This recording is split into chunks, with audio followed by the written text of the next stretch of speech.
Después de tiempo sin saber de usted, ¿cómo le va? Mejor si me trata de tú.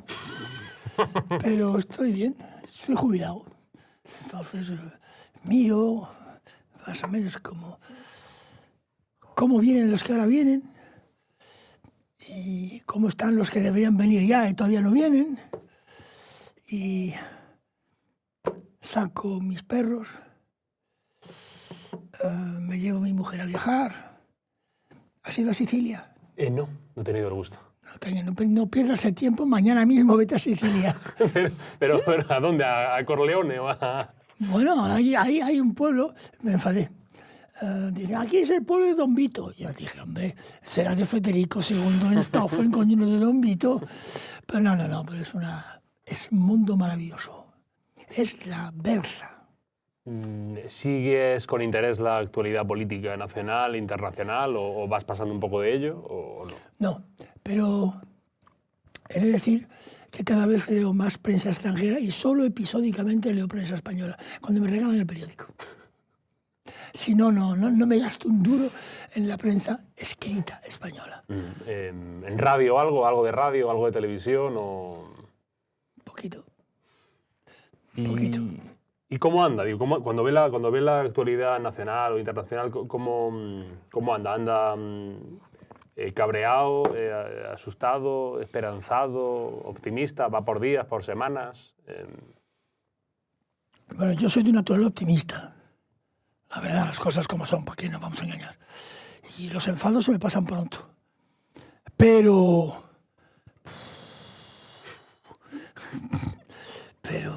lo que veo es para llorar, vamos. Pero soy optimista. Vendrán otros que lo harán mejor que la generación mía, que lo hicimos bastante mal. Y vendrán otros. Tarde o temprano vendrán, entre otras cosas, en mi generación, yo el primero, lo vamos a palmar, por lo tanto.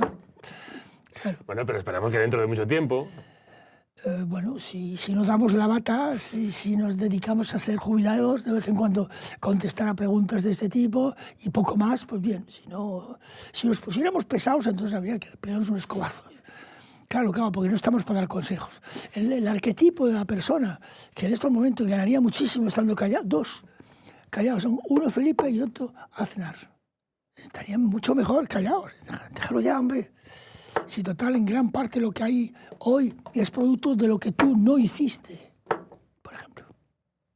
Creía que también iba a añadir al rey Juan Carlos en esa terna de gente que igual es mejor que guarde más silencio. Sí, bueno, da igual. O sea, él ve que se va a morir e intenta una cierta rehabilitación. Es humano, es comprensible desde ese punto de vista. Pero yo aplico lo que me decía mi padrastro comunista. Una persona tiene perfecto derecho a ser ladrón, a condición de que no venga diciendo que es el colmo de la inocencia y de la virtud. Antes de empezar, esto es prefacio de la entrevista, esto es prólogo. Empezamos siempre in media res y llevamos ya 3 años haciéndolo y preguntamos siempre, estando en el purgatorio, por la relación con la fe de los invitados. ¿Cómo es la tuya? ¿Religiosa? Sí. No tengo. ¿Nunca? No. Hombre, yo he estado en un colegio de curas, como muchos. Era en Marruecos, eran los padres Charles de Foucault. Me curó. ¿Me curó? Sí, después de las lecturas que he tenido. Mi padre comunista, mi padrastro comunista, mi padre que era más bien ultra por el lado de la derecha, pero que no era religioso tampoco. Mi madre, que tampoco era muy religiosa, porque cuando se divorció un cura imbécil en Tánger la excomulgó, que no es mi rollo.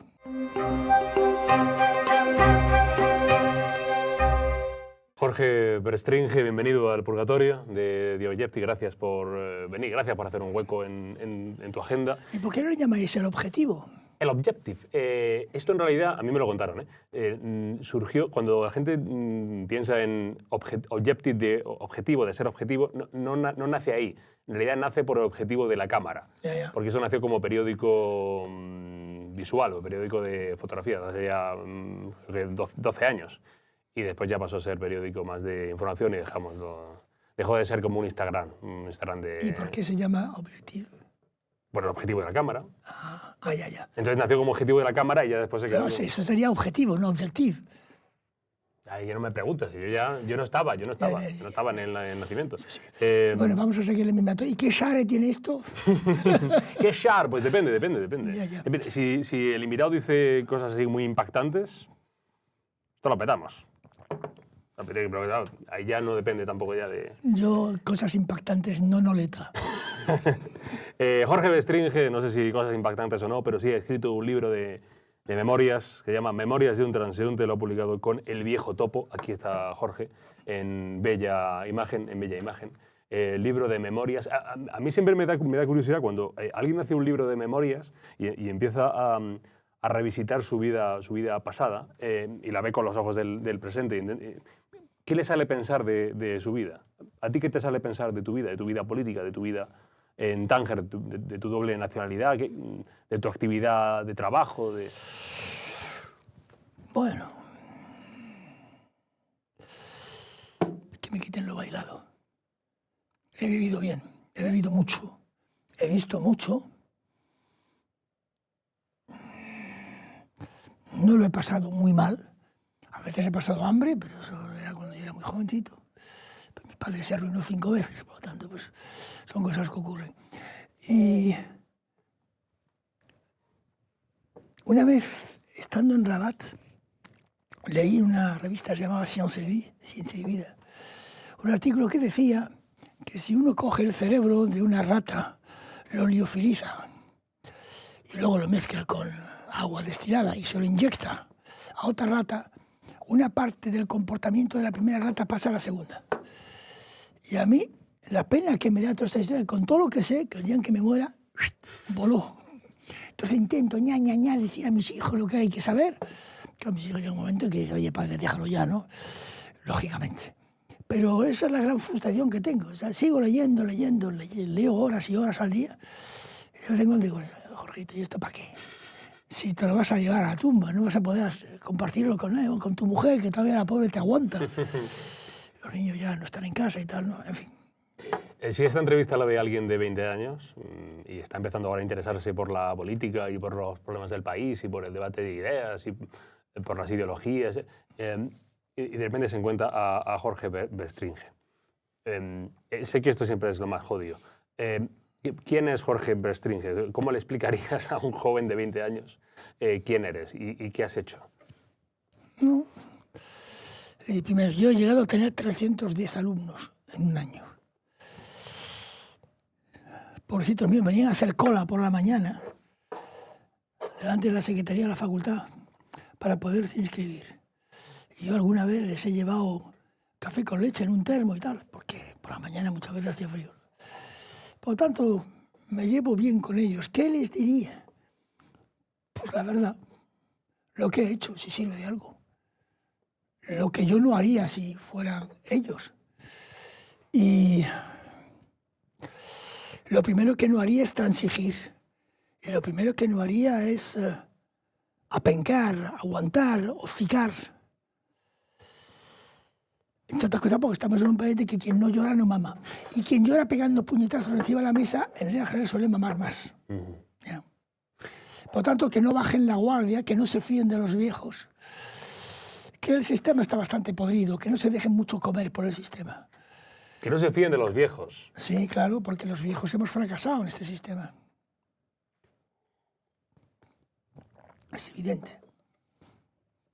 Una transición que ha sido una broma histórica, porque ha sido solamente facilitar Lampedusa, todo tiene que cambiar para que todo sea igual, pero es que en todo, tampoco todo cambió, cambió un poquito, ¿no?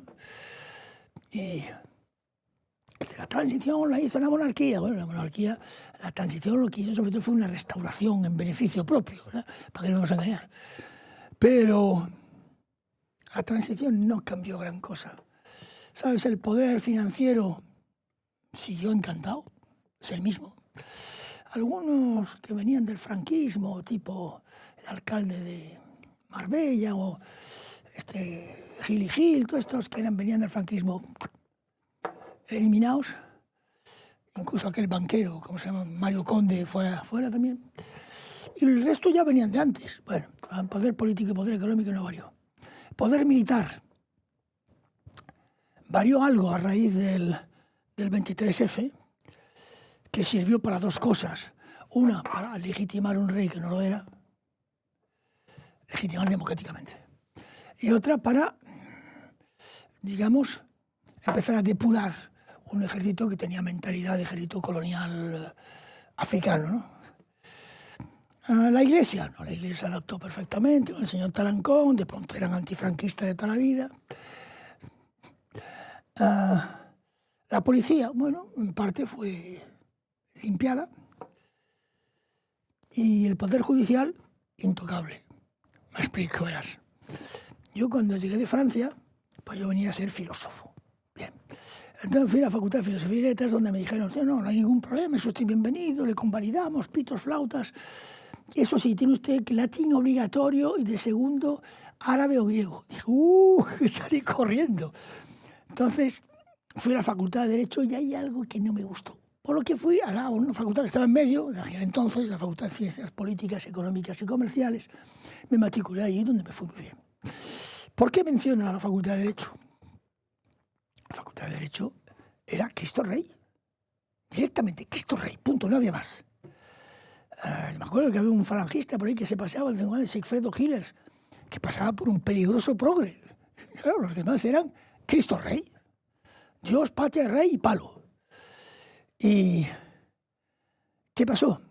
Pues que el Poder Judicial fue el único que no fue depurado. Pero entonces siguen teniendo la mentalidad de su facultad, que es una mentalidad de Cristo Rey. Y a mí me saca de quicio cuando oigo decir esto de no comparto la decisión judicial, pero la respeto. Bueno, la respetarás porque tú quieres, pero si no la compartas, di que tampoco la respetas. ¿Sí? La tendrás que cumplir, que es otra historia, porque si no te dan. ¿Pero qué es esto de que las decisiones judiciales no se comentan, las decisiones judiciales no se contradicen? ¿Qué pasa? Que los jueces son Dios. No se confunden nunca. Jamás. Lo que un juez dice, va a misa. ¿Qué digo a misa? Va al Espíritu Santo. Pues no. O sea, y no lo digo por lo del fiscal general. Siempre lo he pensado así. Y que conste que yo no tengo queja de la justicia. Conmigo los jueces se han portado siempre correctamente y bien. Pero, hombre, eso de que la justicia no se discute, perdón, se discute todo. ¿Qué leche es esta? ¿Comprendes la desesperanza de los jóvenes en España? Hombre, claro. ¿Cómo no lo voy a comprender? No pueden comprarse una vivienda porque está desorbitado. La sanidad está empezando a tener problemas parecidos a los de la vivienda. Ahora explicaré cuáles son. Bueno, esto se deriva del hecho de la, digamos, reducción tanto del problema de la vivienda como de la cuestión sanitaria a una mera cuestión de beneficios. O sea, aquí lo que va es la pasta, punto. Lo demás, en el fondo, no es que les dé igual. A muchos no les da igual, pero a los que mandan en esos ámbitos les da igual. Lo que quieren es ganar. Ganar dinero. Hazme caso, que me lo conozco bien ese tema. Esto es el mercado, amigo, ¿no? Que diría, claro, eso es el mercado. Que diría Rato. Y oye, los jóvenes no tienen dónde vivienda, ay, qué mal. Pero es que tampoco, ¿verdad? Como no, en fin, tienen cama, pues tampoco tienen hijos. Pues sí, es muy lamentable, claro. Si tuvieran vivienda, igual tenían hijos, claro. Pero no hay problema. De aquí a 10 años habremos importado 10 millones de inmigrantes. Vaya usted a la mierda, hombre. ¿Qué es esto? ¿Cómo que 10 millones de inmigrantes? ¿Qué ve usted cambiar la identidad de este país? Yo no digo que seamos maravillosos en cuanto a identidad, pero, hombre, es nuestra identidad. Entonces, si tú metes es como, dice, demasiado Estado mata al Estado, demasiado mercado mata al mercado, demasiada inmigración mata a la inmigración. Y se está produciendo en estos momentos en Europa el efecto rebote frente a esa política. Fíjate hasta qué punto hemos llegado. Que el señor Trump, que es un perfecto animal en muchos aspectos, dijo el otro día una cosa, que Europa está perdiendo su identidad, es decadente, tal y cual, pierde su identidad por la inmigración masiva. Bien. Reproducen en España exactamente lo que el tipo dijo, excepto la referencia a la inmigración, casualmente. Bueno, entonces ahí parece que dice que los europeos estamos hechos una mierda, que estamos decadentes, porque no dicen por qué él lo dice. Lo que demuestra, por lo tanto, que estamos en un sistema que no solamente funciona de una forma absurda, donde lo único que es importante es la ganancia, y por cierto, en una ley del capital que es la ganancia a corto. Es decir, aquí pasa un duro y yo lo trinco. Oiga usted, que es que usted si esperase un poco podría tener otra... No, yo en cuanto pasa el duro yo lo trinco. Sí, es una ley. No se enseña muchas veces en las facultades, pero es así. A ver, que me has abierto muchos temas. Por ejemplo, el asunto de la inmigración, que siempre ha sido un asunto, digamos, muy tabú en la izquierda en España. Me vas a contar, yo soy de la profe de la Facultad de Políticas y cuando yo decía que la finalidad de la inmigración era traer mano de obra barata para contener los salarios de la mano de obra autóctona, ¡buah! Se montaba la de Dios, pero al final me daban la razón. Porque llega un momento en que yo me enfadaba y decía, bueno, vamos a ver, ya que ustedes tienen tan claro, díganme ustedes una patronal, y no digamos ya la española, que esté en contra de la inmigración. Ninguna, ¿verdad? Díganme ustedes una patronal que esté en contra de la inmigración ilegal. Ninguna, ¿verdad? Todas están a favor. ¿Por qué? Pues porque la inmigración sirve para lo que dijo Marx, para el volante de seguridad del paro. ¿Tú puedes estar más cerca de la postura que tiene Vox en la inmigración que la que tiene, por ejemplo, Podemos o el PSOE? No sé cuál es la postura de Vox en la inmigración. Porque Vox, además, tiene un problema ahí, que yo veo, que es que Vox, digamos que, más que ideologiza, hace de la inmigración una mezcla con la religión.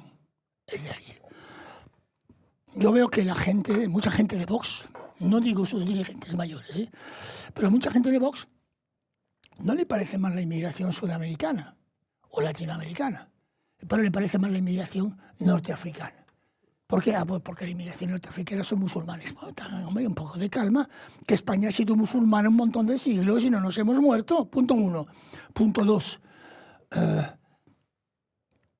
Los países del norte de África, sobre todo Marruecos, son la barrera frente a la inmigración del sur de África, o del centro y el sur de África.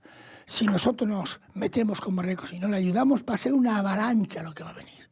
De hecho, Marruecos de vez en cuando levanta la manita, ¿verdad?, para dejarla un poco entreabierta la puerta, para que veamos lo que podría ser, ¿vale? Pero yo comprendo, yo puedo explicar a mis alumnos que la inmigración es traer mano de obra barata para abaratar el coste de la mano de obra. Pero lo que yo no voy a hacer es mezclar el tema de inmigración con un tema de religión o con un tema de cultura, porque eso no es verdad. O sea, no es verdad. Puede ser verdad, pero no es la cuestión. La cuestión está, la inmigración en estos momentos en España, ¿para qué sirve? Sirve para eso, para contener los salarios. O sea, el modelo económico en España se basa en una de sus patas en que vengan más gente. Claro, porque nosotros ya lo hicimos. Es decir, España es un país de inmigrantes. De hecho, yo soy inmigrante en España. Y mis padres mis dos padres y mi madre eran inmigrantes en Marruecos. Y ya nosotros sabíamos perfectamente que cuando íbamos a Francia íbamos a trabajar por más barato que lo que se pagaba a los franceses, por tanto ya el truco no lo conocíamos, pues lo hemos aplicado aquí. Un día, en mi barrio, me para un tío por la mañana cuando venía de coger el periódico y me dice, ay, dije, yo no estoy de acuerdo con usted, porque claro, usted lo que dice de la inmigración no me gusta. Yo dije, mire, yo digo lo que pienso. Sí, no, pero me explico. Yo tengo una madre que es inválida y tenía contratada una española que me costaba, en fin, X. Y entonces he contratado una peruana que me cuesta la mitad. Y lo que me sobra me lo gasto en cervezas. Dije, bueno, ya está usted empezando a entender, ¿verdad? Claro. Bien. No, pero esto es una idea que a veces ya hemos escuchado en boca de gente del PSOE, ¿no? De quién va a venir entonces a cuidar de nuestros mayores. ¿Quién va a venir a cambiar el pañal de nuestros bebés? Sí, mira, lo del pañal es verdad, porque eso lo he oído yo también. Gente de la Facultad de Políticas, jóvenes estudiantes que venían de América Latina, que un día se enfadaban. Decían, nos habéis traído aquí para limpiar el culo de vuestras abuelas. ¿Qué ibas a decir? En tanto no se encuentre una máquina que limpie el culo de la abuela automáticamente, ¿verdad? Pues habrá que tener gente para limpiar el popó de la abuela. Pero puede ser, pero limpiar el popó de la abuela no es una vergüenza. Si tú pagas decentemente por limpiar el popó de la abuela cumplirá una función social razonable y aceptable. ¿Y comprendes...? Que no dejarle el popó de la abuela a una nueva forma de esclavitud, ¿verdad? ¿Y comprendes o entiendes que una parte importante de los jóvenes en España, por ejemplo, ahora decidan votar a Vox o quieran votar a Vox o vayan a votar a Vox? Bueno, yo no lo sé, habrá que ver exactamente lo que votan, porque, ¿sabes? Yo en política sí me he dado cuenta, una cosa son los sondeos y otra cosa es después lo que la gente vota. Pero, hombre, lo que está claro es que en la situación de decrepitud del sistema. Política de vivienda, política sanitaria, paro endémico, paro juvenil brutal y cosas más que en este momento no recuerdo. Es evidente que hay tres grandes responsables, los monarcas, el PP y el PSOE, son los grandes responsables. No vais a decir que Carrillo es responsable de la inmigración, no lo fue. O que Fraga fue responsable de la crisis de la vivienda, no lo fue. ¿Verdad? O sea, por tanto, es PSOE, PP. Surge el viejo lema de Podemos, que llevó a Podemos de 0 a 70 diputados, PSOE y PP la misma mierda es. Eso no te creas que la gente lo ha olvidado. Mucha gente sigue pensando, aunque no vote a Podemos, PSOE y PP la misma mierda es. Y por lo tanto, ¿qué hacen? Bueno, pues si Podemos ya no está, porque o está mal. Y quedan los... Bueno, dale. Quedan los nacionalistas y Vox. Entonces, en determinadas zonas van a aumentar el voto nacionalista y en otras va a aumentar el voto Vox, sobre todo entre los jóvenes, porque los jóvenes se encuentran con la tesitura de pensar, nos están tomando por imbéciles, porque sabemos todos cómo se puede arreglar el tema de la vivienda. Te voy a poner un ejemplo. Cuando yo llegué a España, el franquismo hacía miles de viviendas al mes.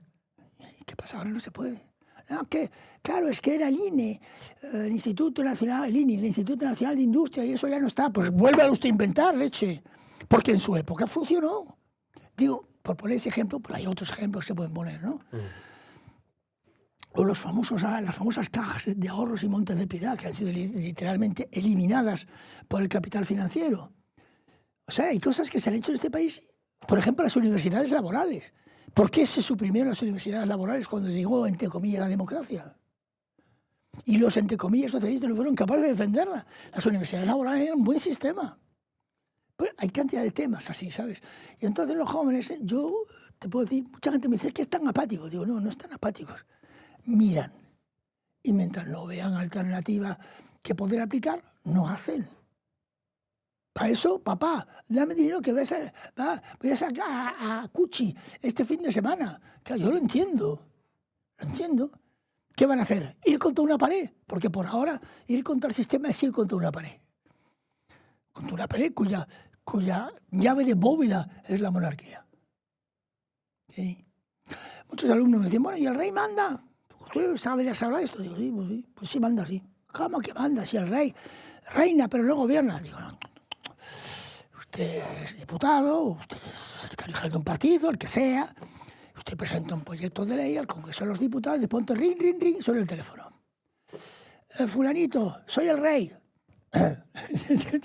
Empieza a hacerte el calzón.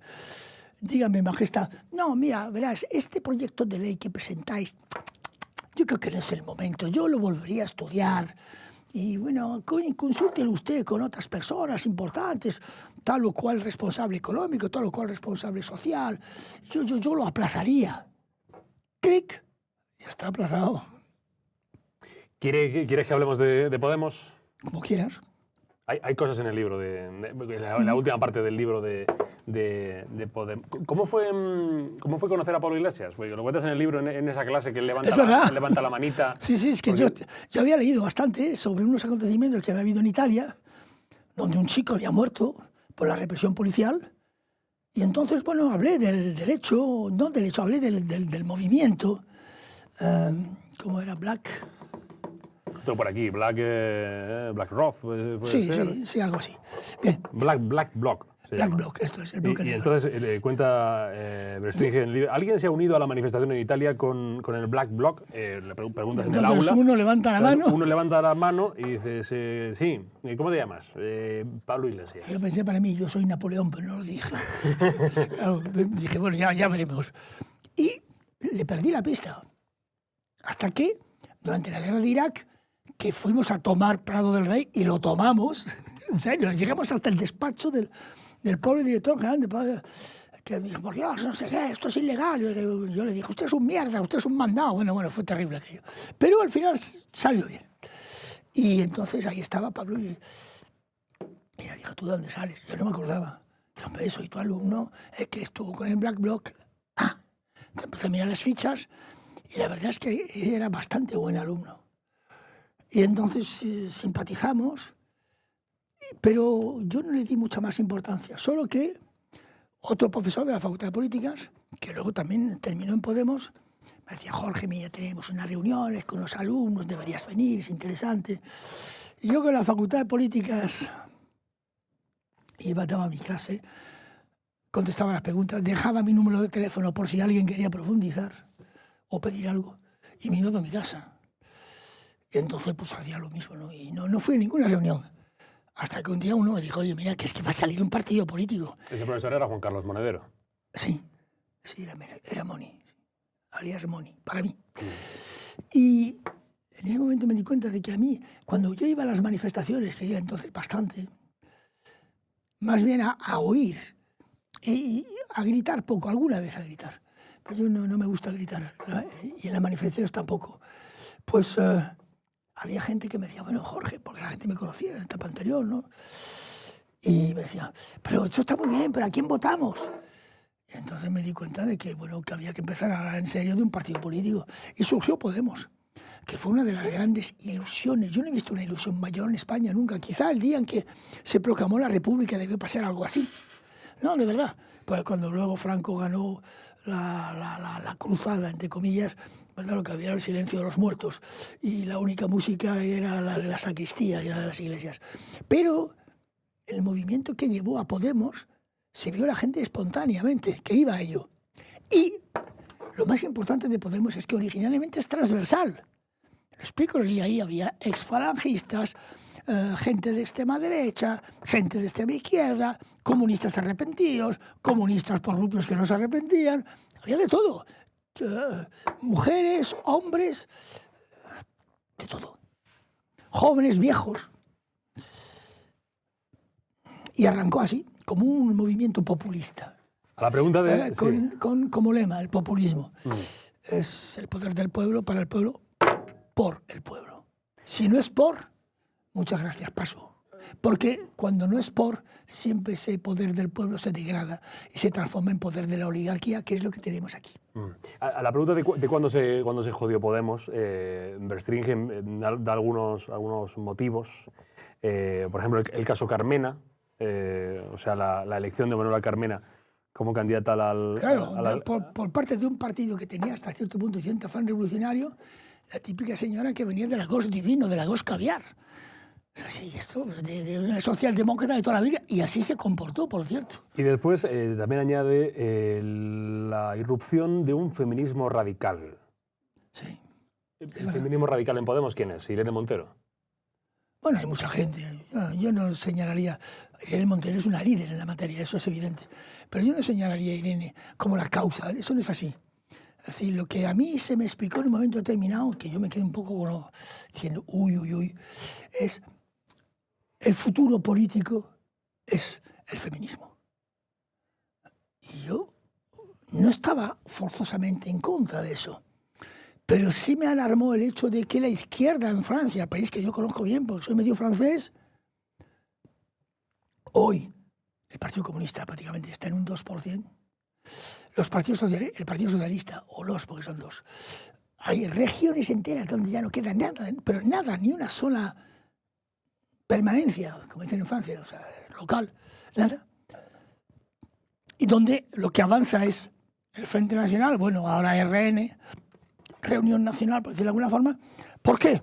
Hombre, porque por parte de la izquierda se traicionó a la clase trabajadora. Originalmente la izquierda surge para defender a la clase trabajadora, pero llega un momento en que la izquierda no defiende ya a la clase trabajadora, se ve clarísimamente, es más, pasa de la clase trabajadora. Y en ese momento, claro, pues la clase trabajadora empieza a buscarse la vida donde puede. Por lo tanto, si en este momento, por ejemplo, hay un aumento del populismo a lo Marine Le Pen en Francia, la culpa no es de Marine Le Pen, la culpa es de la izquierda que le deja el campo libre. Empezaría sociología de la guerra. Vale. Durante la Segunda Guerra Mundial, Alemania fue reducida a fosfatina. Francia, sin embargo, fue muy poco bombardeada. Esto significa que después de la Segunda Guerra Mundial Alemania reconstruye toda su industria sobre la base de la última tecnología. Francia no, porque ¿para qué? Pues que no había sido tan bombardeada. Las viejas máquinas podían seguir. que llega un momento en que los franceses, el empresariado francés nota que la productividad alemana y la rentabilidad alemana es muy, va rebasando la francesa y sube. Entonces van a ver a Georges Pompidou, que era la mano derecha, al menos durante bastante tiempo de Gaulle, para decirle, oiga, algo hay que hacer. Y Pompidou le dice, ¿qué quieren ustedes hacer? Bueno, podríamos importar mano de obra de África del Norte. Bueno, África del Norte, Francia todavía está en África del Norte por mucho tiempo, ¿eh? En fin, se pensaba, vale, pero da igual. Muy bien, entonces empezaron a traer trabajadores inmigrantes de Túnez, Marruecos y sobre todo de Argelia, que en virtud de la guerra de independencia argelina había conseguido que los argelinos, en compensación por una guerra que se les había hecho, no tuviesen que obtener visado para ir a Francia, podían ir directamente. Y entonces empieza a importar mano de obra, que efectivamente a la industria francesa le viene bien, claro, la mano de obra barata, como siempre, claro. Entonces, claro, estos señores llegan allí y en algún momento pues, tienen que buscar hembra. Y la buscaban en Francia. Y muchos casaron con francesas. Y no pasaba nada, tenían hijos, los hijos eran educados en las escuelas laicas, francesas, liberté, égalité, fraternité y todo el tralala. Y cuando llegaban, además, por cierto, a la escuela infantil, ya traían los valores de la República porque su madre se los había inculcado. Vale. El problema es que el número de francesas dispuestas a casarse con inmigrantes no era equivalente al número de inmigrantes que había creciendo. Entonces llega a la conclusión siguiente. Vamos a dejar que estos señores se casen allá en el bled significa el campo, y luego se trae la señora para acá. Y además luego si hay más familia, pues reagrupación familiar. Bueno, ¿por qué no? Solo que la chica argelina o marroquí o tunecina que viene del bled viene islamizada, porque no ha conocido otra cosa que no sea la religión islámica, lo cual no es un problema, es una situación. Y al venir islamizada, como es natural, puesto que es su religión, a sus hijos lo primero que les inculca es Allahu Akbar, ¿eh? Dios es grande, Mahoma es su único profeta y no hay más ley que la de Dios, o al menos la ley de Dios está por encima de todos los demás. Con lo cual, con el niño ya llega al colegio, en Francia ya llega tocado. Y eso es el problema que ha habido de inmigración en Francia. Pero, y volviendo al asunto del feminismo en Podemos, supongo yo que el caso de la manada en España, un caso muy mediático, es un antes y un después Sí, claro. en la estrategia política de Podemos y en coger al feminismo como bandera y en... A mí me parece muy bien que uno tenga una estrategia política adecuada. La estrategia política adecuada consiste en una estrategia política que te permite conseguir votos. Pero no te olvides de dónde vienes. Porque si te olvidas de dónde vienes, pues llegará un momento en que te quedarás en cero. ¿Qué es lo que ha pasado? 0 a 74, 74 a 4. Pero es lo mismo que en Francia, no te engañes, en Francia ha pasado lo mismo. Entonces, por ejemplo, en este momento el Partido Socialista francés, ¿cuál es su voto? Era hasta hace poco el voto inmigrante, en gran parte. Ahora ya el voto inmigrante se ha ido a la France Insoumise, más a la izquierda. ¿Por qué? Bueno, porque hay un líder ahí, que es una persona que yo conocí en Tánger, que es un hombre que conoce bien el Islam y que ha sabido, digamos, Mélenchon, que ha sabido, digamos, plantear una política de apoyo a la inmigración o al menos de defensa de la inmigración ya establecida. Y claro, eso le da votos. El problema que hay actualmente en Francia es opciones diferentes ganan ahora, o si no ganan ahora, pueden no volver nunca más a ganar, porque la proporción de inmigrantes es elevada. Además, nos mienten. Por ejemplo, te dicen, no, en Francia los inmigrantes eran un 15, un 16, 18%, no más. Es que usted no está mintiendo, porque cualquier inmigrante que pide la nacionalidad francesa y lo obtiene, es tachado como inmigrante. Ya no es inmigrante, no es considerado inmigrante. Pero en el fondo, en su mentalidad, todavía es inmigrante y es normal. No se le puede reprochar, es lógico. Por lo tanto, en Francia hay una famosa teoría, se llama de la gran sustitución, que yo no llego a tanto, pero es evidente que hay un cierto proceso de sustitución y, por lo tanto, Marine Le Pen, si quiere las elecciones, ya puede ir arreando, porque dentro de 10 años ya no las gana. ¿Y crees que veremos a Marine Le Pen Es posible. en el Elíseo? Es posible, más le vale. O sea, bueno, no sé, supongo que no será ella. Será Bardella, el chiquito este, que por cierto... Jordan Bardella, sí. Sí, que por cierto es inmigrante. Sí, es italiano, ¿no? Sí, italiano, exacto. De origen italiano. Claro. Quiero ir también... Si no, ella puede ganar las elecciones siempre y cuando, como diga De Gaulle, no se va a producir el hecho de que mi pueblo natal, bueno, o de jubilación, Colombelles dos Églises, termine llamándose Colombelles dos mezquitas. Ya está.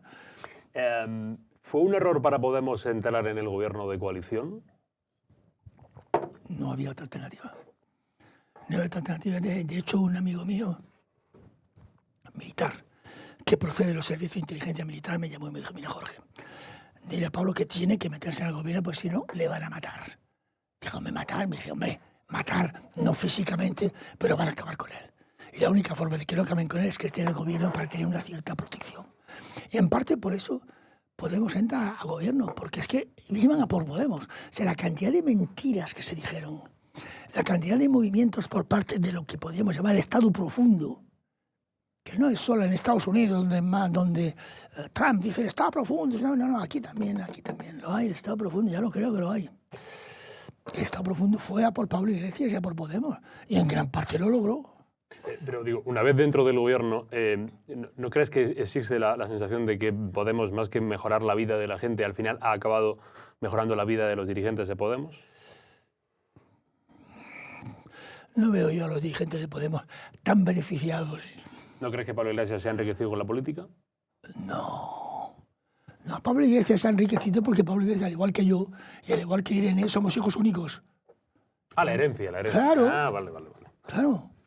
No te rías. Yo, por ejemplo, en este momento tengo una casa cojonuda, o razonablemente cojonuda, porque mi mamá me dejó suficiente dinero para podérmela comprar. Si no, no la hubiera podido comprar. Yo era profesor de universidad, yo era como tú, a ver si encontraba un piso como Dios manda. ¿Qué le ha pasado a Iglesias? No sé si tiene relación con él. Poca. ¿Qué le ha pasado? Porque tengo la sensación de que a Iglesias se le ha agriado demasiado el carácter. Y Pablo Iglesias, que es un tipo, yo creo que razonablemente inteligente, para poder debatir, para poder discutir, está permanentemente cabreado. Permanentemente cabreado. Es una figura que expulsa, digamos, a la gente que intenta simpatizar con él. Reducir a uno que fue probablemente mi mejor alumno, que hubiera podido ser perfectamente De Gaulle, porque es una mezcla entre Napoleón Bonaparte y De Gaulle, un hombre con una inteligencia absolutamente superdotada y con un sentido del sacrificio muy elevado. Ten en cuenta, por ejemplo, que él deja de ser vicepresidente del gobierno para bajar a la arena de Madrid, para que Podemos no desapareciera. Entonces, decir que Pablo Iglesias se ha enriquecido no es verdad. Yo no he visto eso. ¿Que él haya pretendido en algún momento enriquecerse? Desde luego me consta que no. ¿Que en este momento lucha por sobrevivir? Pues sí, es muy posible eso. Pero yo te voy a dar un consejo. ¿Qué edad tienes? 25 de momento. Tráetelo aquí al programa. A ver si viene. Si te dejan. No creo que... No. Llámale y dile, Jorge me ha dicho que te llame. A mí me dejarían perfectamente. Otra cosa es que él no quiera venir. Bueno, porque él está ahora en la teoría, bastante discutible, en mi opinión, de que a ciertos medios no hay que darle ni agua ni hay que venir. Bueno, cuando él empezó en, digamos, medios que no son de Objective, empezó en tertulia, por ejemplo, de Intereconomía, y él defendía esta postura de que hay que ir a los sitios donde uno opina diferente. No defendía esa postura. Quien defendía esa postura era yo.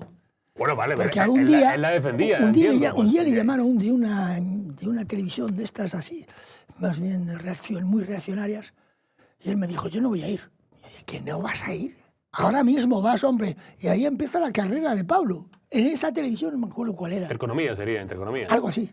Que debatía con Los Santos. Exacto, y le fue bien. Pero él arranca porque le obligué a él, literalmente. ¿No? Le dije, pero esto qué, pues ahora está en otra teoría distinta. No, en aquel entonces estaba en la misma teoría. Había sitios donde él no iba. Le dije, pues no, a esto vas a ir. Y por tanto, llámale y Jorge me ha dicho que... Vale.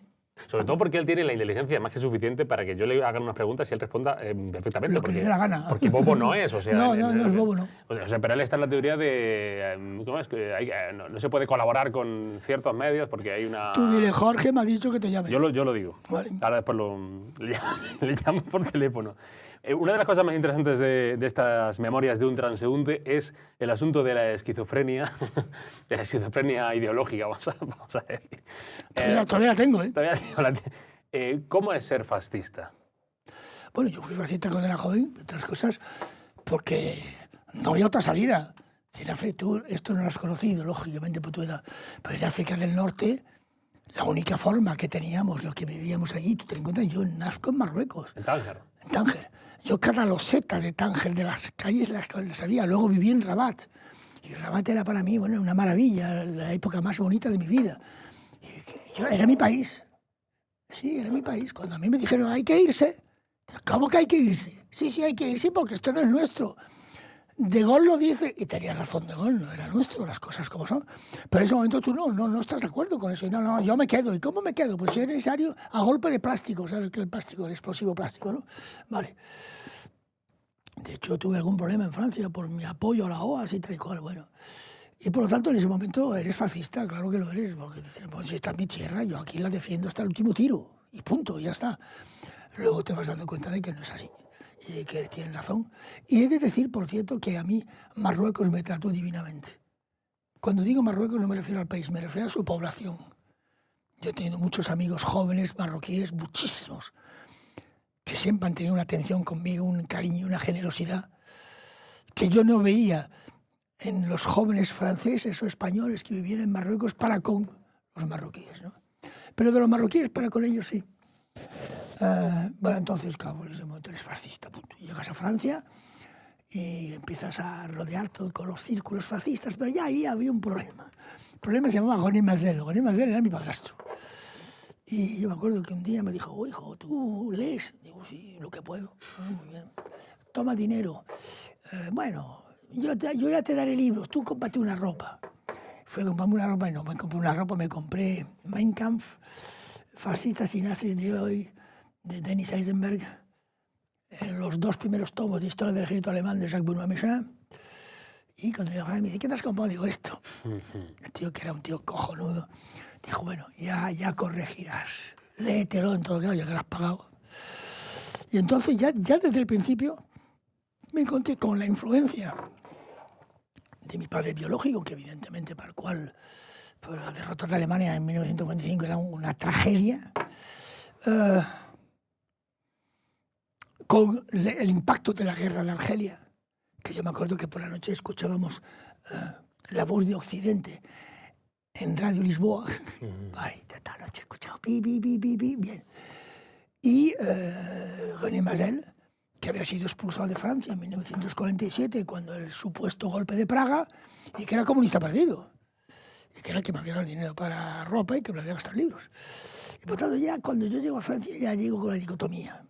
O sea, yo llego con la dicotomía de ser en el fondo una persona europea reivindicando la presencia de Europa en África del Norte, las colonias, pitos flautas, y al mismo tiempo teniendo un planteamiento social muy avanzado. Y eso no lo he cambiado nunca. Me acuerdo una vez que esa señora que está sentada ahí, le dijeron, bueno, ¿y qué hubiera hecho su marido si hubiera gobernado? Y ella contestó algo así, como, pues hubiera durado muy poco, le habrían puesto una bomba debajo del coche, porque hubiera nacionalizado las compañías de seguros, los bancos, las grandes superficies, las compañías de autopista. Y tenía razón. Yo hubiera hecho eso, si me hubieran dejado. ¿Cómo de cerca, después para la guerra? Esto se le llama nacionalbolchevismo o nacionalcomunismo. En el fondo nunca lo he abandonado.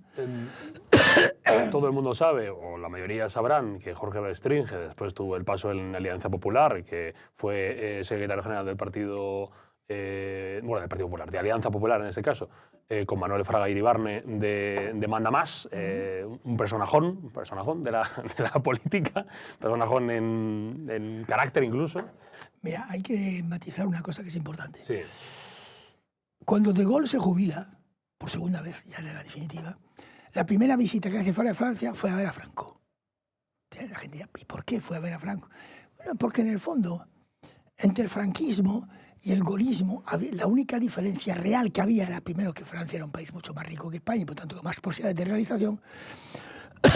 Y en segundo lugar, que España, Franco era una dictadura y en Francia De Gaulle siempre fue muy demócrata. ¿Vale? Esa es la gran diferencia, pero en el fondo, entre el franquismo y el gaullismo había una cierta afinidad.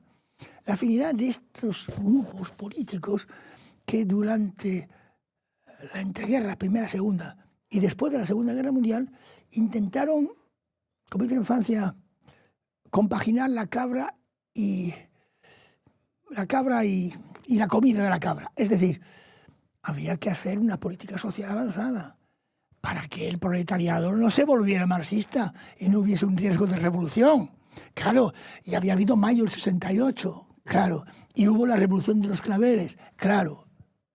Y por tanto, todas esas cosas había que evitarlas. ¿Cómo? Haciendo una política social avanzada. Cuando, por ejemplo, hay gente que dice, no, es que Franco en España no trajo la seguridad social. No es verdad, la trajo. Y si había muy poquita, pues la amplió. Esa es la verdad.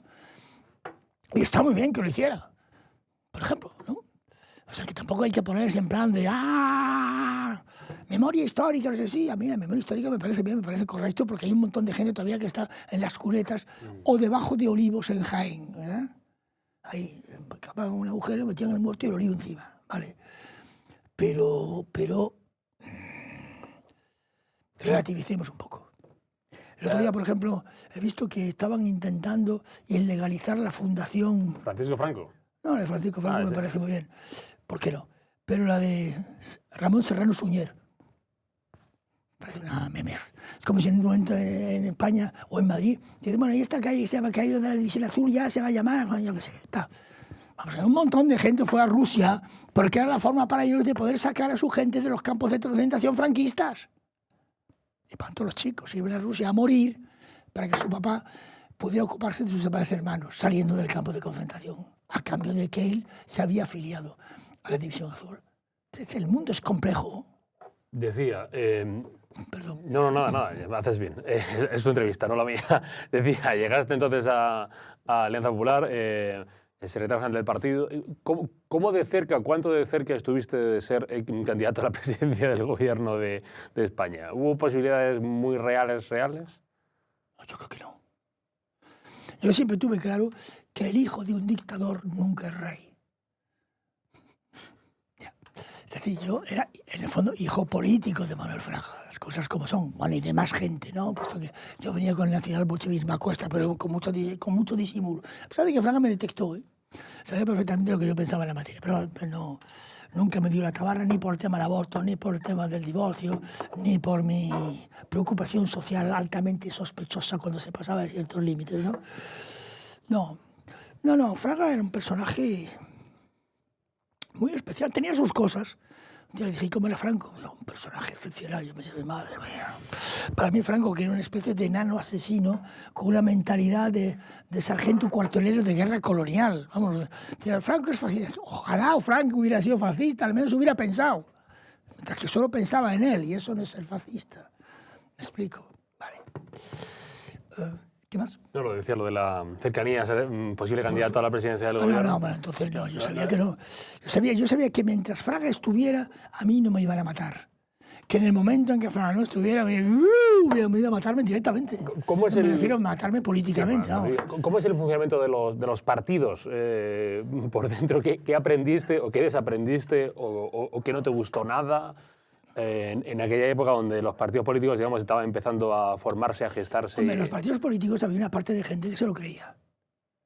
Es decir, que querían hacer pues, una política social, una política económica, una política extranjera, pelear para que España tuviera la bomba atómica. Yo hice todo lo que pude para que España tuviera la bomba atómica. No, en serio. El proyecto islero. El proyecto islero. Y cuando... Y esto no se lo perdono, cuando Franco le dijo a Carrero Blanco, quieto parado, no lo hagas. Vale, quitó a España una oportunidad absolutamente porque los franceses decían, si nosotros la tenemos, ¿por qué no la van a tener los españoles? Y de hecho nos regalaron una central nuclear por un peso simbólico, porque esa central nuclear producía detritus que servían para la fabricación de la bomba atómica. Que por cierto no sé dónde coño están ahora. No sé. Sé que estuvieron un tiempo en el Paraninfo de la facultad. Digo, en el Paraninfo de la Universidad Complutense, pero no. Sin embargo, cuando pasas por el sitio ese donde antaño estaba aquí el centro de investigación, pasas con un contador Geiger y o sea, que algo todavía que debe quedar ahí.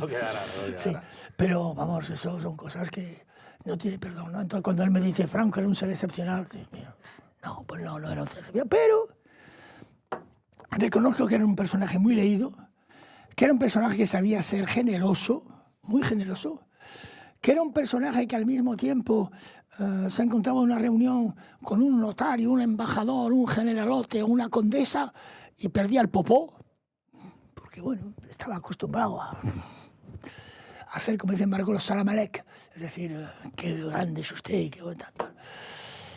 Pero al mismo tiempo, por ejemplo, tenía un pensamiento social para su época relativamente avanzado. Yo me acuerdo una vez que me quedé con la boca abierta cuando le oí decir en un mitin, y hay que hacer una red por debajo de los españoles para que ningún español caiga por debajo de esa red. Dije, tate, esto es diferente. Sí. Después, cuando fue el Endacari gallego, como digo yo, ya muchas de esas cosas se le olvidaron, pero ya era viejo, ya daba igual. ¿Y cómo ves a las derechas hoy? ¿A las derechas o a la derecha española? Como siempre ha sido. Claro, yo me acuerdo, por ejemplo, te voy a contar dos anécdotas. Uno, el mismo día comentábamos unas elecciones, no me acuerdo dónde eran, donde la derecha no había ganado, o sea, apenas había ganado, y entonces ahí estaba don Juan de Pacochaga y don Miguel Herrero de Miñón clamando contra el pucherazo que sin duda habían hecho, porque claro, la derecha nunca perdió las elecciones, siempre era por pucherazo, ¿verdad? Como todo el mundo sabe, claro, ya. Y uno saltó diciendo que estas son unos robaperas. Los socialistas eran robaperas. Y el mismo día, sí, se preparaba la campaña a las elecciones municipales de Madrid y yo había dicho que había que evacuar la base de Torrejón o que no estuvieran los americanos, porque lo que no podía Madrid era tolerar que a 20 kilómetros del centro de Madrid hubiera armamento nuclear. Porque en caso de contienda, pues se podía producir una cosa grave. Entonces saltó uno de ellos diciendo, pero vamos a ver, si los americanos se van de Torrejón, ¿quién nos va a defender frente al pueblo? Frente al pueblo. Yo a partir de ese momento me llegué a la conclusión de que yo ya no pintaba la gran cosa y que me tenía que ir. Y lo hablé con mi notario, Félix Pastor Rioja, una excelente persona, que todas las noches salía con una furgoneta a repartir comida entre los pobres de Madrid. Y le dije, mira, yo me voy, porque si esto yo no puedo, no soy yo. O sea, esto es otra historia. Y yo no puedo obligar a ese partido a ser diferente de lo que ese partido es. Por tanto, me voy. Me dijo, no, un momento. Me dijo, tú te vas después de las elecciones. Antes no. Porque si te vas antes de las elecciones, te van a poner tal a que eres de un burro que vas a tener que pedir un puesto de agregado laboral en Santiago de Chile. Tú verás. Dije, bueno, pues esperaré que hubiera las elecciones. Hubo las elecciones en junio y en septiembre yo dejé de ser secretario general. El 2 de abril de 2023, Sumar presentó su proyecto en el Polideportivo Magariños de Madrid, con Yolanda Díaz como candidata a la presidencia del gobierno. Arias, yo. El 10 de junio de 2024, Yolanda Díaz, apodada por algunos, es cierto, como Yolanda, anunció que abandonaba sus cargos orgánicos de Sumar. Eso sí, no dejaba ni la vicepresidencia ni el ministerio que ostenta. A ti Yolanda Díaz nunca te convenció, ¿no? Lo que a mí no me convenció fue la digitalización. Es decir, el nombramiento de Yolanda Díaz como sustituta. Esa culpa la tiene Iglesias. Hombre, claro que la tiene Iglesias. Igual también tiene la misma culpa que con la señora Carmena. O sea, hay dos nombramientos de Pablo que yo jamás lo puedo entender. Yo me acuerdo, por ejemplo, cuando terminan las elecciones en las que se presentaba Carmena a la alcaldía. Y Carmena gana, pero gana Carmena por el voto de Podemos, porque ¿quién era Carmena? El voto de Podemos más la Gos Divin, ¿de acuerdo? Pero, hombre, lo menos que podía hacer Carmena es ir a la fiesta, al festejo de Podemos, donde se festejaba la victoria. No vino. Pero Pablo sí fue al de Carmena. Bueno, en cuanto a Yolanda, yo no he visto un caso de desagradecimiento más absolutamente radical. O sea, yo comento que la política no tiene amigos. Desgraciadamente, vamos. Suele tener amigos muchas veces, pero al final los amigos terminan en la cuneta, por decirlo de alguna manera. Pero hombre, al cabo de cierto tiempo, no al día siguiente de que te nombran. Hombre, hay que tener un poquito de elegancia. No tuvo ninguna. No tuvo ninguna. Y como sabía que la acababan de nombrar y que la había nombrado a Pablo, pues claro, la tía dijo, piso el acelerador y paso la quinta. A ver quién se atreve ahora a decirme que eso yo no lo puedo hacer. Lo hago y cuando lo tenga hecho que vengan a desmontarlo. Y así fue la agonía de Podemos. La agonía de Podemos procede de Yolanda Díaz. ¿Y cómo valoras el papel de Pedro Sánchez como presidente del gobierno en España en estos más de 7 años? Y además ese papel que ha tenido incluso para que al final toda la izquierda, o O sea, es decir, todo el progresismo se una a él. Porque incluso vemos ahora que Podemos está intentando alejarse un poco, ser más crítico con el gobierno. Entiendo yo que como estrategia electoral de cada una de las próximas elecciones. Es que hay cosas también, las cosas como son, hay cosas que Podemos no puede aceptar, que están pasando. Sí, pero que las aceptó si estaba dentro del gobierno. Pero es que hay cosas que han empeorado. Y claro, llega un momento en que Podemos decir, bueno, es que esto no es, yo no vine a esto. Bueno, tú viniste a sobrevivir, vamos a ser razonables, pero incluso la supervivencia tiene un precio que uno puede estar dispuesto a pagarlo o no. ¿Me entiendes? Y por lo tanto, yo comprendo la actitud de Podemos. No comprendo la actitud de Podemos en relación con la hiperfeminización, pero comprendo la actitud de Podemos de, oye, que yo no vine a gobierno exclusivamente para cobrar una dieta a fin de mes.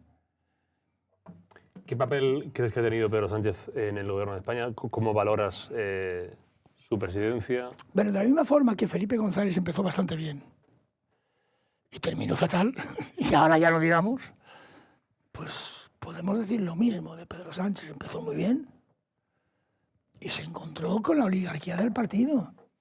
Y las oligarquías, ¿sabes?, tienen una característica: o haces lo que ellas dicen, no forzosamente de forma inmediata, pero que ella note que vas en esa dirección, o si no, te sacude hasta que te echa. Y es lo que están haciendo con Sánchez. Y por otra parte, Sánchez ha aceptado unos compromisos que es difícil de cumplir. Por ejemplo, el tema... Es increíble, ¿eh? Porque en España se ha votado una amnistía. Bueno, pues Puigdemont, por cierto, el último presidente legítimo de la Generalitat, porque los siguientes lo fueron en virtud del famoso artículo 155, que es un golpe de Estado autonómico. ¿Vale? Vale. Hombre, yo con esto de decir que no estoy de acuerdo. No, ya me imagino. Por plantear la opinión. Eres madrileño. Pero, no, soy granadino, no soy madrileño. Bueno, la gente... Tampoco depende de donde sea, o sea... No, bueno. Creo que no depende. Vamos a explicarnos con claridad. Si en un país un catalán o un vasco no puede ser elegido presidente de gobierno por ser catalán o vasco, este país no es un país. Es como si en Francia tuviera, dice usted, el señor X, ya me acuerdo el nombre ahora, como es de Marsella, no podrá ser nunca elegido presidente de la República, pero entonces no es un país. ¿Pero eso pasa aquí?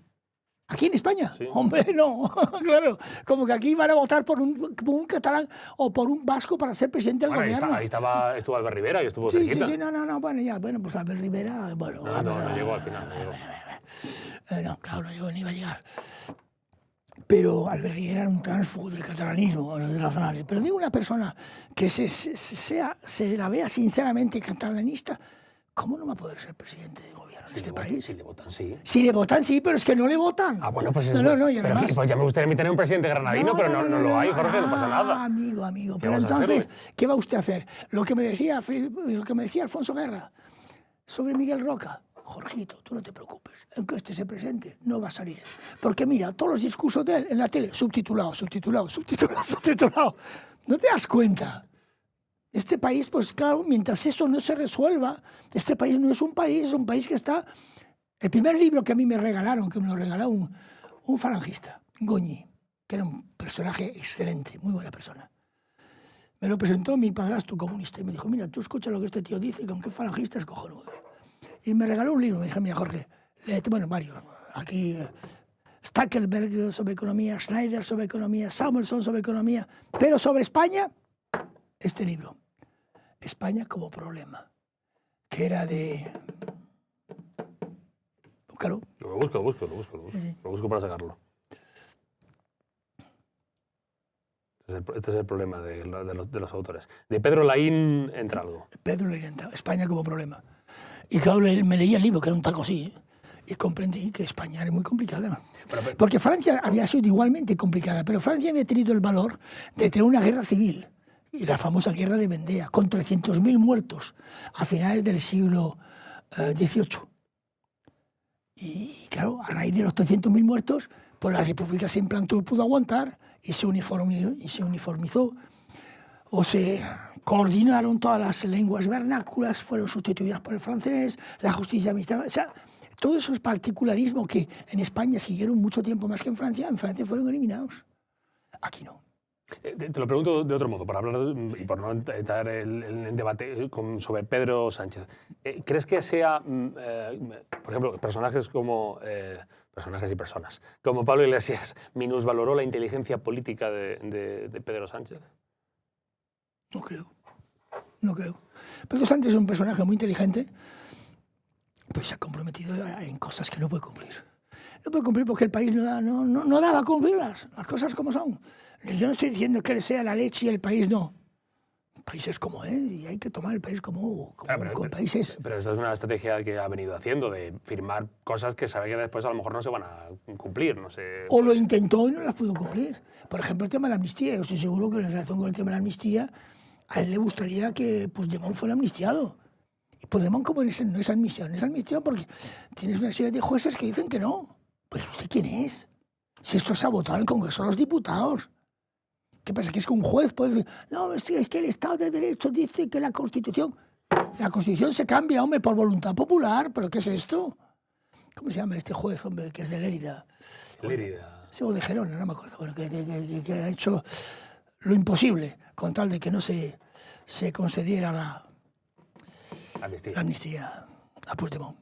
Mientras Puigdemont no obtenga la amnistía, el tema catalán no tiene solución. Pero ya no solamente en España, por ejemplo, él ha intentado, el gobierno de Sánchez, lo de las lenguas cooficiales en Europa, el catalán, el vasco, el gallego. Yo creo que eso lo puede conseguir.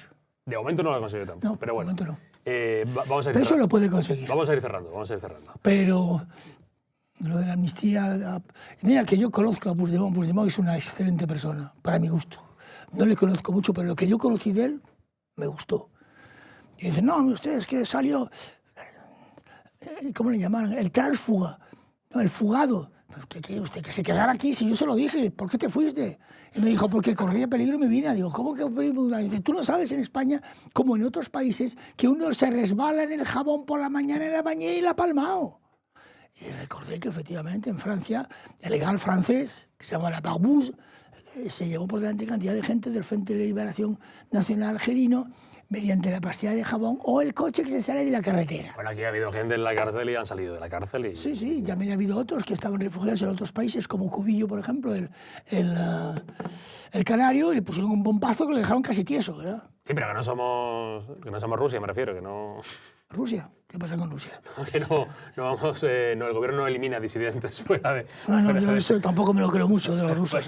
Yo sí. ¿Para qué? ¿Por qué? ¿Porque Rusia es culpable por definición o qué? Algunas cosas sí.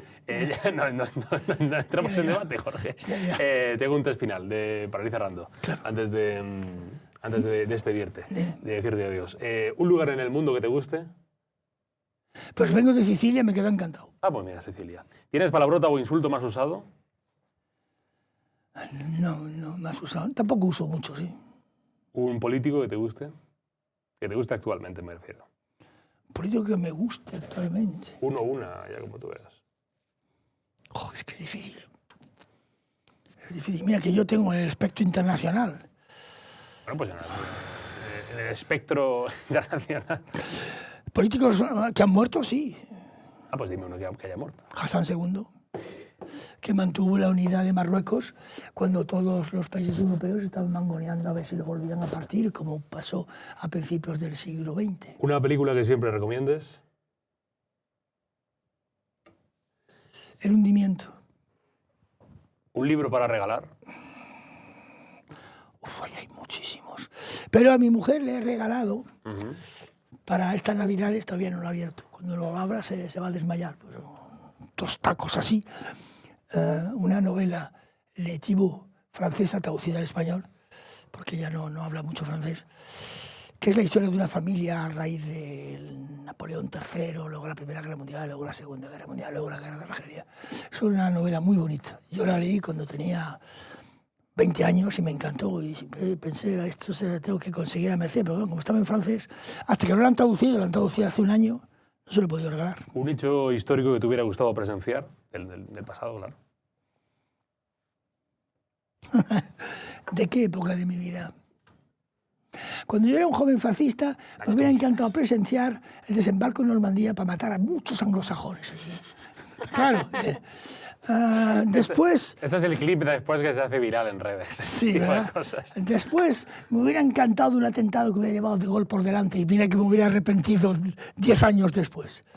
Después me hubiera gustado un día que España tuviera la bomba, pero no la tuvo. Y me acuerdo que cuando el gobierno socialista dijo que iba a firmar el Tratado de No Proliferación, cogí el coche y me fui a Moncloa, o sea, al Palacio de la Moncloa, a decirle, pero Alfonso, ¿qué coño vais a firmar esto? ¿Os habéis vuelto locos? Esto no se puede firmar, España tiene que poder tener derecho a tirar armamento nuclear. Y me dijo, tienes razón, pero no te preocupes, Jorgito, vamos a firmar y luego haremos lo que nos dé la gana. Pues no hicieron lo que les dio la gana. Firmaron y se acabó. ¿Cocinas o te cocinan? Pues a mí en mi vida, sobre todo, me han cocinado. Ahora estoy empezando a cocinar un poquito. Poquito, muy poquito, dices, o... Fettuccine, la parma y prosciutto, alguna pizza tipo marroquí, que son muy buenas. Sí, pero vamos, sobre todo cocina mi primera esposa o mi segunda esposa y el personal cuando lo he tenido. Ahora no lo tengo para cocinar, pero bueno. ¿Un deporte para verlo, para practicarlo? Hice muchos, ¿eh? Yo fui bastante bueno en Marruecos, en el 10.000 metros. Pero no, el deporte no es lo mío, tengo demasiadas cosas por leer. ¿Para ti España es? Mi país, el país que me dio 2 esposas, 4 hijos, mi carrera política, mi seguridad económica y un sentimiento de pertenencia. Y mira que me encanta Francia, me encanta Marruecos, pero España, es mi país. Mira qué bonito final.